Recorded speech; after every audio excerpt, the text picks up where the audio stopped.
An upcoming Melee tournament could completely change the competitive landscape as we know it, and it will definitely have an impact on the end of the 2024 ranking season. Here's everything you need to know about Nounsvitational 2024.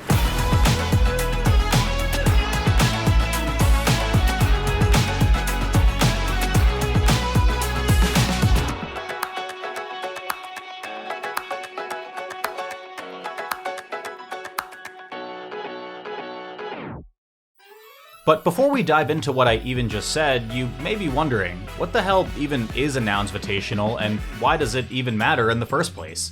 Well, since Summit died, a few organizations have taken up the mantle hosting invitational-style events that let us see players battle it out in an intimate setting for a few days. The Nounsvitational is a 16-player invitational tournament that likely won't change anything about the rankings, but what it could change is the landscape of the tippy top of Melee.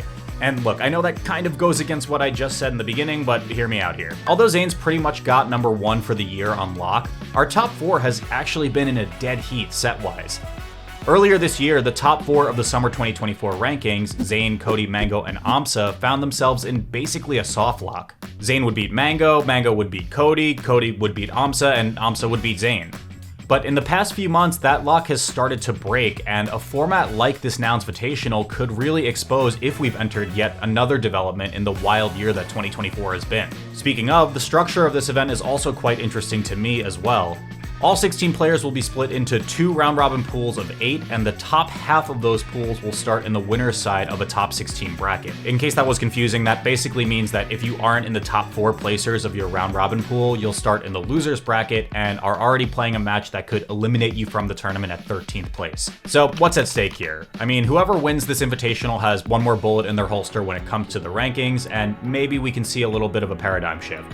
But honestly, I'm just as interested in the other contenders, because what events like this give us is a chance to spend a lot of times with players who might often only get a set or 2 on stream at a major, watching them test their mettle against the very best there is. Here's a breakdown of all 16 players attending Nounsvitational and why you should be excited about them. What's up YouTube? It's your favorite Into the AM sponsored gamer, me, Rotate It Downwards for Walter, here to tell you about today's sponsor. You already know it's Into the AM. Oh my god. God, that felt terrible. Are people actually like this? Okay, anyway, thank you once again to my good friends at Into the AM for sponsoring today's video. If you've been watching my channel for a bit, you know that Into the AM is my longest standing partnership, and I truly do love their products. They've been around since 2012 making mostly graphic tees, but have since expanded into casual and formal wear, athleisure, and even dropped a dope fall collection this year, which I've been wearing as the weather cools off. Into the AM is having their biggest Cyber Week sale of the year for up to 70% off site-wide, so it's a great time to get some products for yourself or for others as holiday gifts. I personally love the Daybreak Performance jacket and joggers combo, and I've been wearing them pretty much every time I travel for event work. Anyway, if you're interested and want to take advantage of the massive discounts coming your way, you can get another 10% off if you use my discount code WALT at checkout or go to intotheam.com/WALT. This is a bit of a mandatory note I include in these sponsor segments, but that link does afford me a small commission and kind of allows me to keep getting these sponsorships, so if you do end up picking up some clothes for yourself, I'll get a small kickback, and also thanks for considering it. Thank you as always to Into the AM for supporting me and the channel, and I hope you enjoy today's video. Okay, let's start with our invited players, and who better to begin with than the player most likely taking home a rank 1 position at the end of this year, Zane Nagmi. Zane, for all of his achievements, is in an interesting position as we approach the end of 2024. While yes, he's won 6 majors in this year alone and has thoroughly cleared the field in terms of major tournament victories, and yes, almost nothing is on the line for him in terms of where he stands at the end of year rankings, he has some really unique pain points in his 2024, and it's not really what a casual Melee fan would expect. Zane isn't struggling at the tippy top, he's not struggling to take home tournaments. Where he's struggling is actually against mid-tiers. Well, okay, can we even call Yoshi a mid-tier anymore? I know Amsa would probably get mad at me for saying that, but still, you know what I mean. It's not the Foxes, Sheiks, etc., it's the weirdo characters. I'm talking Link, Yoshi, Ice Climbers, 2 DKs, and whatever character the slot machine inside Beckman's controller lands on before their match. This tournament is filled to the absolute brim with mid-tiers. They've all proven an issue for our number 1 player at least once, and a good amount of them are in Zane's pool. Between Amsa's Yoshi, Aklo's Link, Moff's Ice Climbers, and Bing's DK, Zane is really gonna have to prove that he's been in the lab for these weird matchups. Not to mention he also has Jmook, who is literally even in sets with Zane lifetime, This is a challenging pool for Zain, I'm not going to mince words on it, and I'm really interested in seeing how he fares, especially against players like Amsa, who now have some momentum behind him. There's honestly a non-zero chance Zain could start this bracket in losers, but if he doesn't, the silver lining is that he does, in theory, get a lot of these weird matchups out of the way and on the other side of his bracket.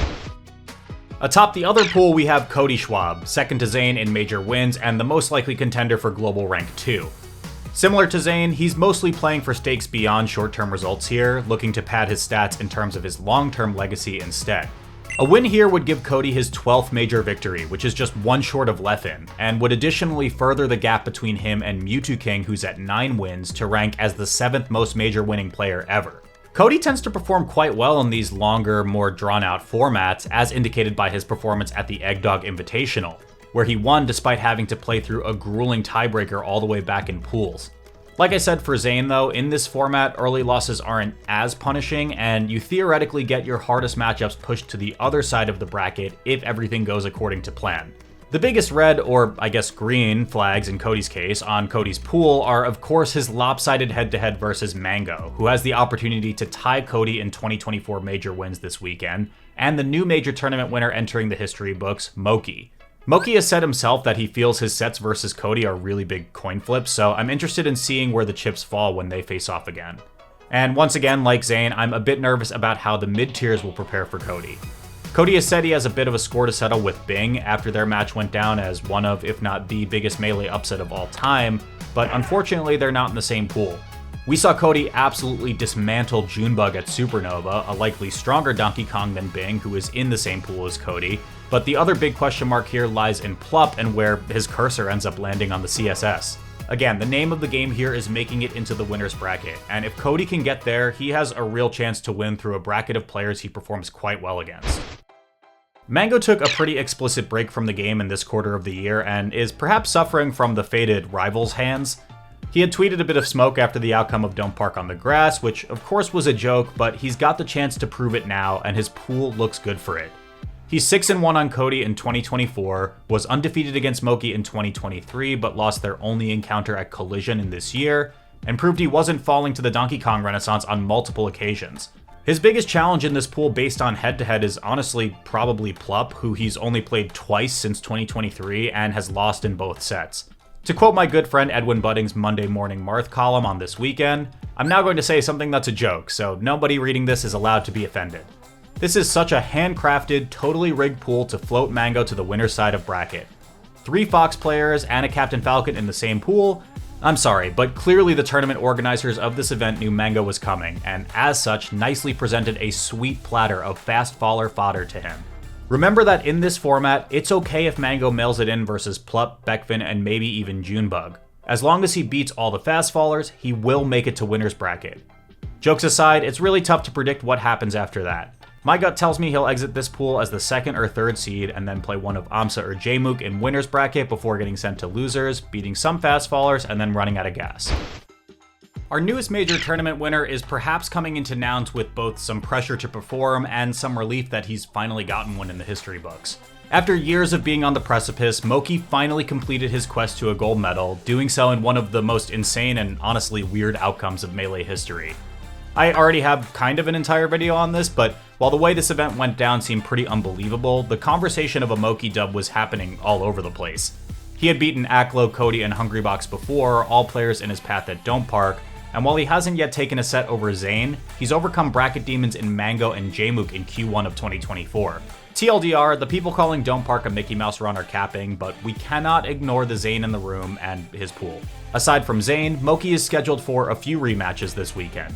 Mango, Plup, and Junebug are all players he's faced off against this year, and he's set up for another Fox Ditto versus Joshman, fresh off a 4th place at Don't Park on the Grass.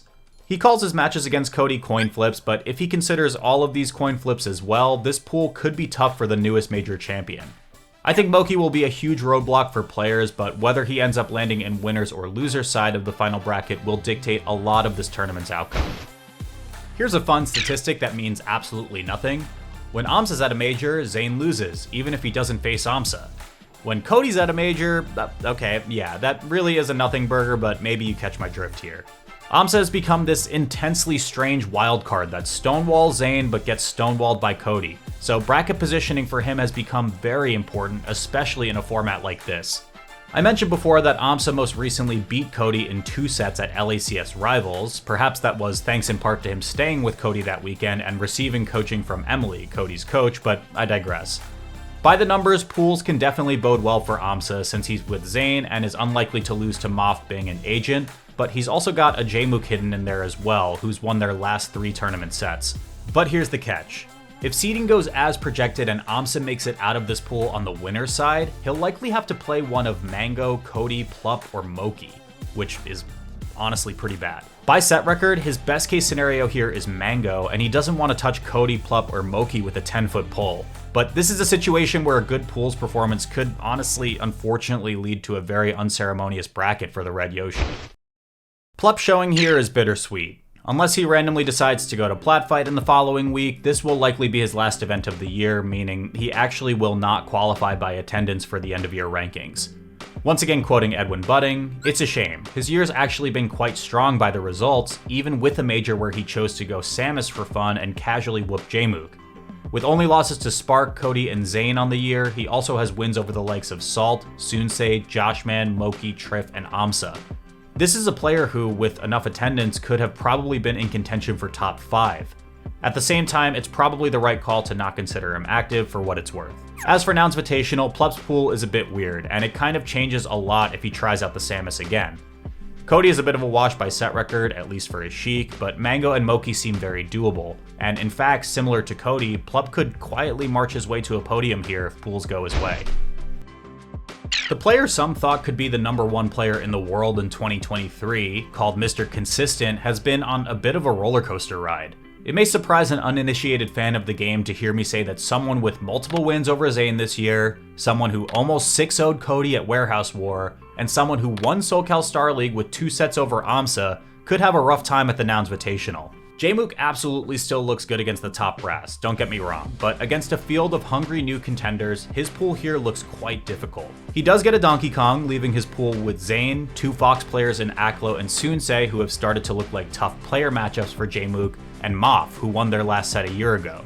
Jmook is favored against AMSA by his 2024 set record, but again, the name of the game is performing well enough in pools to make it out on the winner's side. A more challenging pool like this means an increased chance of starting in the loser's bracket, and if that ends up being the case, we could get a round 1 Jmook against Plup, Joshman, or even Moki, who are all players who could give Jmook trouble. I'm hoping for an enthralling return to glory for Jmook, but we'll have to see how this roller coaster rides. Sunsei, a new addition to SSBM ranked top 10 this past summer, has had a year full of incredible Fox Ditto wins, namely Cody and Moki, and some more iffy performances versus everyone else. He'll most certainly remain a top 10 or close to it player by the end of this year, but his most recent showing at Don't Park on the Grass was a bit of a stumble for him. For a player who we began to spotlight more due to his proficiency in Fox Dittos, how is he going to handle the weird matchups presented in this pool? All told, I think this pool actually looks pretty good for him. Sans the inevitable Zain, he gets Aklo, Jmook, and AMSA, of whom he's beaten the first 2 in their last sets, and 3 of the lower seeds in Moff, Bing, and Agent. Not to say he's necessarily favored in this pool, but there are signs that could be pointing towards Sunsei entering the winner's side of Final Bracket, and if that does end up happening, he could get an embarrassment of riches in either Fox Ditto after Fox Ditto, Cody, Moki, Joshman, Plup, and Aklo in any order, or just matchups that are more broadly favorable for the Canadian. So now let's move on to our crowdfunded players. Beckfin is another Melee Stats fan favorite and one that was Edwin's safe pick for number 100 on this year's ranking. And given the fact that they're playing at this invitational, I think there's a shot that rating could improve. Beckfin could have some redemption from their top 8 opportunity at Wavelength that was cut short by Joshman, since they'll be in the same pool. And honestly, for a player who's supposed to be a lower seed here, this pool looks pretty solid. Yeah, Cody, Moki, and Plup are probably non-starters, but who's to say the others can't get caught off guard? Beckfin can play almost any character, but his most played Ice Climbers bodes well against someone like Junebug.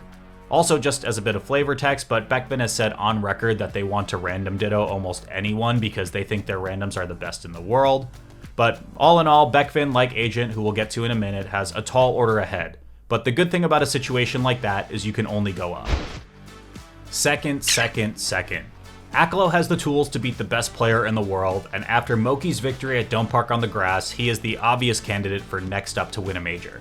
I mean, hell, beating Zayn multiple times kind of automatically puts Aklo in the running to win a major, but he's also doing this while making great strides against the rest of the field. Aklo said in an interview with Zayn that he gets nervous against Spaceys, and that's something he'll need to overcome to win a major. With the only Foxes being Sunsei and Agent in his pool, this could be a good opportunity to do so. Once again, the magic number for all of our competitors, broadly speaking, is 4 wins in pools to get out on the winner's side. Junebug has almost single-handedly progressed the Donkey Kong meta with a record-breaking 3rd place at Supernova just this year. I've already made like 5 videos about DK on this channel, and I have zero intention of stopping if this keeps up, but really though. These performances alongside a surge of new apes in the scene had the community considering the possibility of Donkey Kong winning a major. And a follow-up top 8 showing at the Eggdog Invitational seemed to indicate it could happen at any moment. I think the Supernova and Eggdog Invitational showings plus his win at Patchwork 2024 are really important data points for June. He's shown that, despite a bit of an asterisk at Supernova by taking Zayn's seed, he can perform in both an open bracket and invitational style event format. Junebug's pool will have him rematching Joshman and Moki, both of whom he beat in their last encounter, as well as Salt, who he had to beat in 2 sets to win Patchwork. Cody, Mango, and Plup, though, will look tough. I asked June for some thoughts, by the way, and this is literally the text conversation we had yesterday. I'm just going to leave this here for a second because, yeah.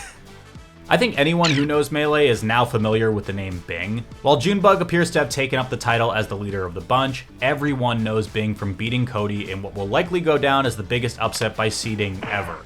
And let me tell you, Cody is mad. He wants that run back against Bing, but they're unfortunately not in the same pool, so it won't happen there.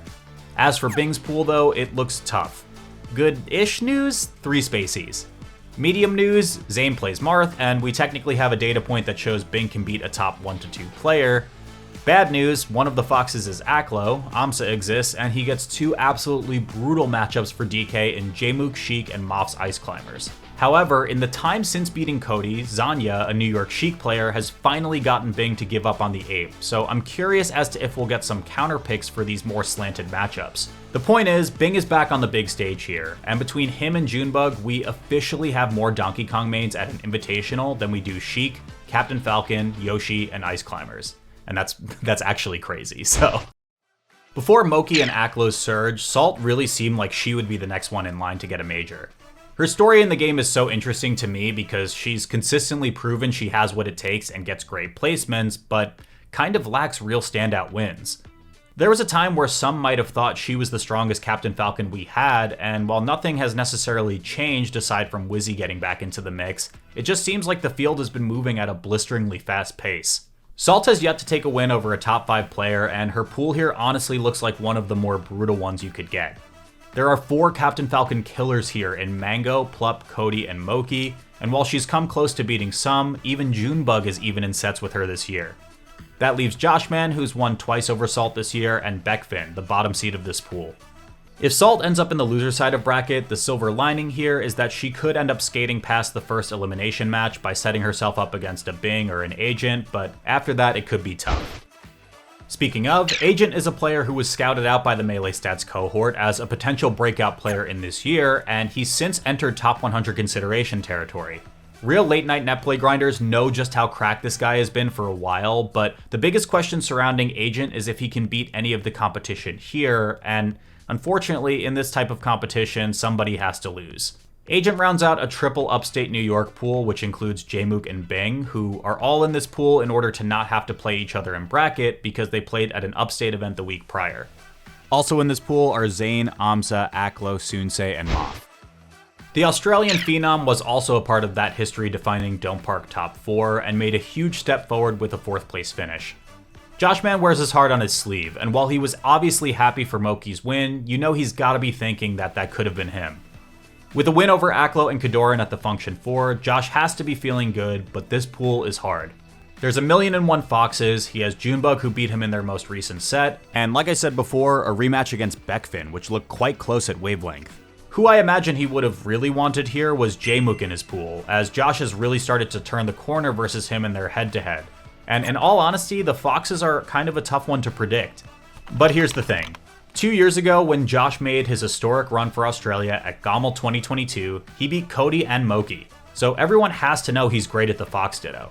If we can reach theoretical Josh, he could punch well above his weight class here, but otherwise, things look tough.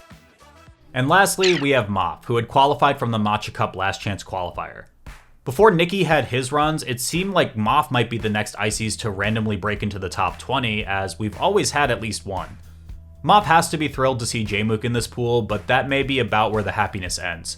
The big question mark set here for me will be against Sunsei, since we don't have a ton of data on him versus Ice Climbers, but between the dominance of Zane, the patience of Aklo, and Amsa being a Yoshi, Moff will have some work to do.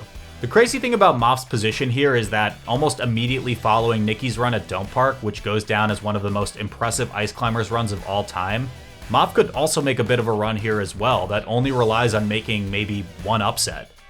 Edwin says in his column, "I actually like Moff's pool quite a bit for the Nounsvitational. While Agent's no slouch, Bing's been pretty vulnerable in the Ice Climbers matchup. If she can win at least one of these, Moff has a semi-realistic shot at beating any of Zane, Aklo, Jmook, and Sunsei, and were she to win multiple of these sets, she would have a great chance at making it out in winners. Amsa is the toughest opponent, but the magic number here, broadly speaking, is 4. Moff's most likely path to leaving pools in winners is probably beating Jmook, both of the lower seeds, and making an upset over one of the top seeds.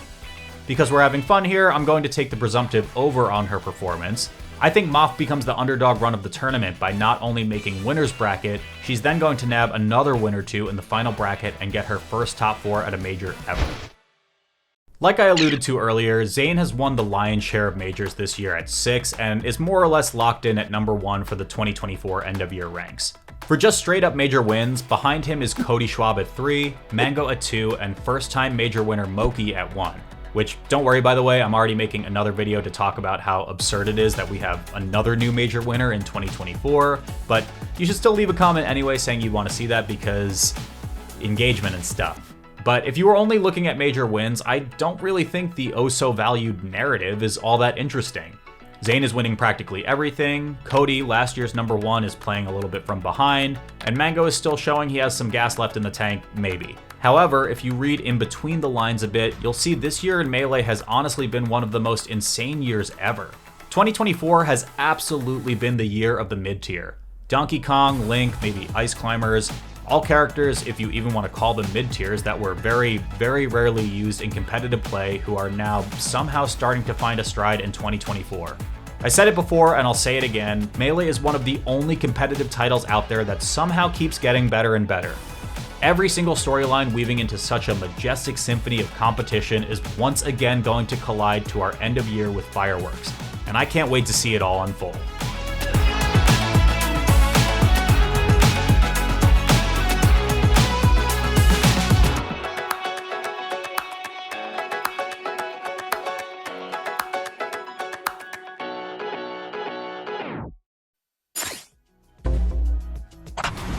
Hey, thank you so much for watching. I was on vacation last week, so I once again found myself rushing on a video in like a day to get it out in time for you guys, but if you could do me a favor and interact with this in some way, I'd really appreciate it, and I promise I will take it easier in the future. I'll be at the Nounsvitational as well, so keep an eye out and come say hey if you're gonna end up in the area. This channel is funded by my Patreon, and if you want to help me be able to do this even more often, you can join over at the link in the description, and you'll gain access to some sweet bonus content like early looks at my docs, as well as uncut interviews with your favorite top players. Alright, that's it. Thank you once again for watching. I promise I will take it easier in the future. There's so many videos I want to get out for you guys, and time is a hard thing to work around, and yeah, I don't know, whatever. But yeah, thanks for watching. We'll see you next time.